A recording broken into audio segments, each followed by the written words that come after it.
ओम श्री सीतारामचंद्राभ्यां नमः। श्रीमद् वाल्मीकि रामायण अरण्य कांडम सप्ततितमः सर्गः यानी सर्ग 70। इस सर्ग में श्री राम और लक्ष्मण का परस्पर विचार करके कबंध की दोनों भुजाओं को काट डालना तथा कबंध के द्वारा उनका स्वागत। तौ तु तत्र स्थितौ दृष्ट्वा भ्रातरौ राम लक्ष्मणौ बाहुपाश परिक्षिप्तौ कबंधो वाक्यम ब्रवीत। अपने बाहुपाश से घिरकर वहां खड़े हुए उन दोनों भाई श्री राम और लक्ष्मण की ओर देखकर कबंध ने कहा, तिष्ठतः किंग नुमांग दृष्ट्वा क्षुधार्थं क्षत्रियर्षभो आहारार्थं तु संदिष्टौ दैवेन हतचेतनो। क्षत्रिय शिरोमणि राजकुमारों, मुझे भूख से पीड़ित देखकर भी खड़े क्यों हो? मेरे मुंह में चले जाओ, क्योंकि दैव ने मेरे भोजन के लिए ही तुम्हें यहां भेजा है, इसीलिए तुम दोनों की बुद्धि मारी गई है। तच्छ्रुत्वा लक्ष्मणो वाक्यं प्राप्त कालं हितं तदा उवाचार्ति समापन्नो विक्रमे कृत निश्चयः। यह सुनकर पीड़ित हुए लक्ष्मण ने उस समय पराक्रम का ही निश्चय करके यह समयोचित एवं हितकर बात कही।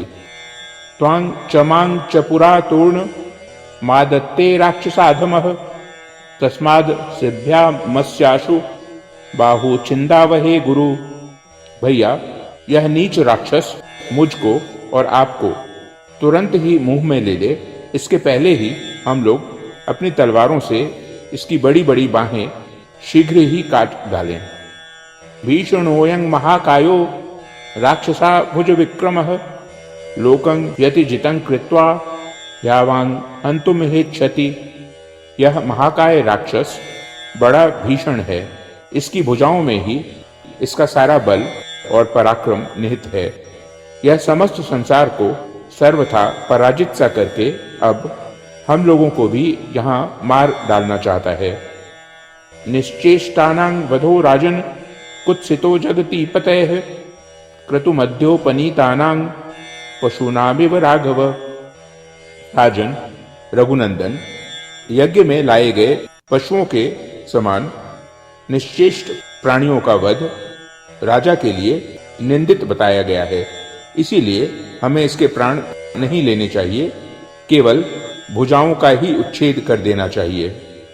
एतत् संजल्पितं श्रुत्वा तयोः क्रुद्धस्तु राक्षसः विदार्यास्यं ततो रौद्रं तो भक्षयितुमारभत। उन दोनों की यह बातचीत सुनकर उस राक्षस को बड़ा क्रोध हुआ और वह अपना भयंकर मुख फैलाकर उन्हें खा जाने को उद्यत हो गया।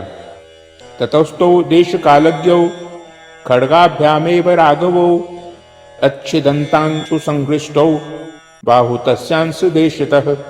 इतने में ही देश काल यानी अवसर का ज्ञान रखने वाले उन दोनों रघुवंशी राजकुमारों ने अत्यंत हर्ष में भरकर तलवारों से ही उसकी दोनों भुजाएं कंधों से काट गिराई।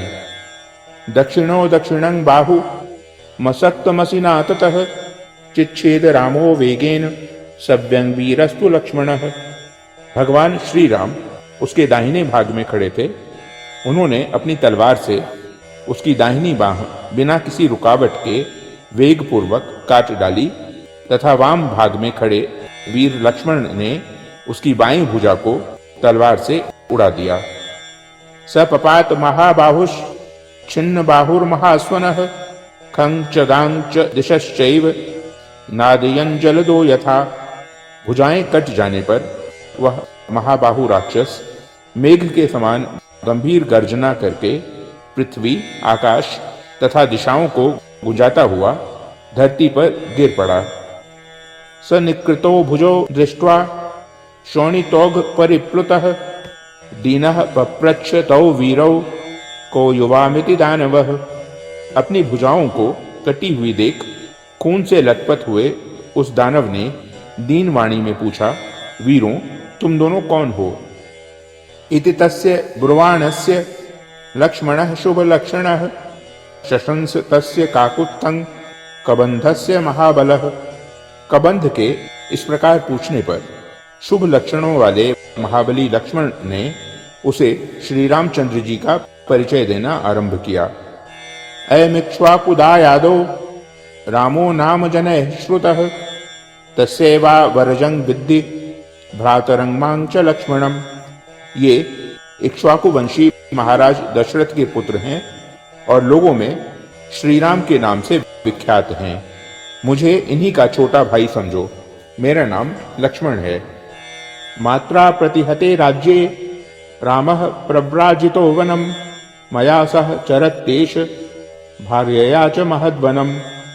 अस्य देव प्रभावस्य वसतो विजने वने रक्षसा पृहता भार्यां यामिच्छन्ता विहागतो। माता कैकेयी के द्वारा जब इनका राज्याभिषेक रोक दिया गया तब ये पिता की आज्ञा से वन में चले आए और मेरे तथा अपनी पत्नी के साथ इस विशाल वन में विचरण करने लगे। इस निर्जन वन में रहते हुए इन देवतुल्य प्रभावशाली श्री रघुनाथ जी की पत्नी को किसी राक्षस ने हर लिया है। उन्हीं का पता लगाने की इच्छा से हम लोग यहाँ आए हैं। त्वंतुको वा किमर्थं वा कबंध सदृशो वने आस्ये नोरसि दीप्तेन भग्नजंघो विचेष्ट से। तुम कौन हो और कबंध के समान रूप धारण करके क्यों इस वन में पड़े हो?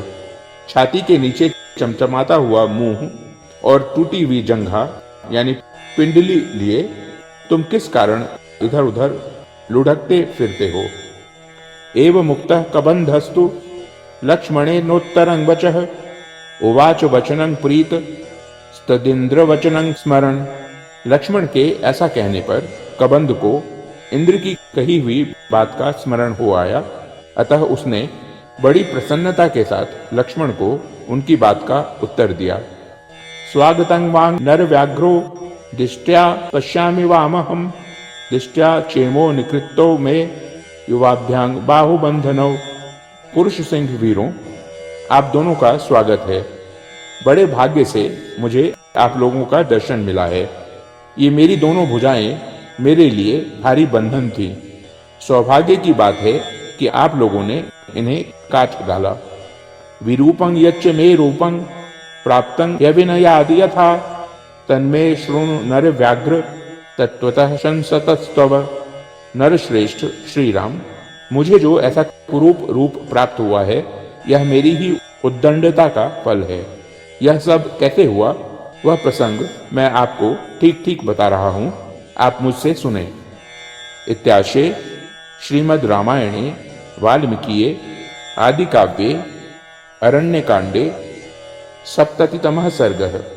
इस प्रकार श्री वाल्मीकि निर्मित आश रामायण आदि काव्य के अरण्यकांड में 70वां सर्ग पूरा हुआ। ओम।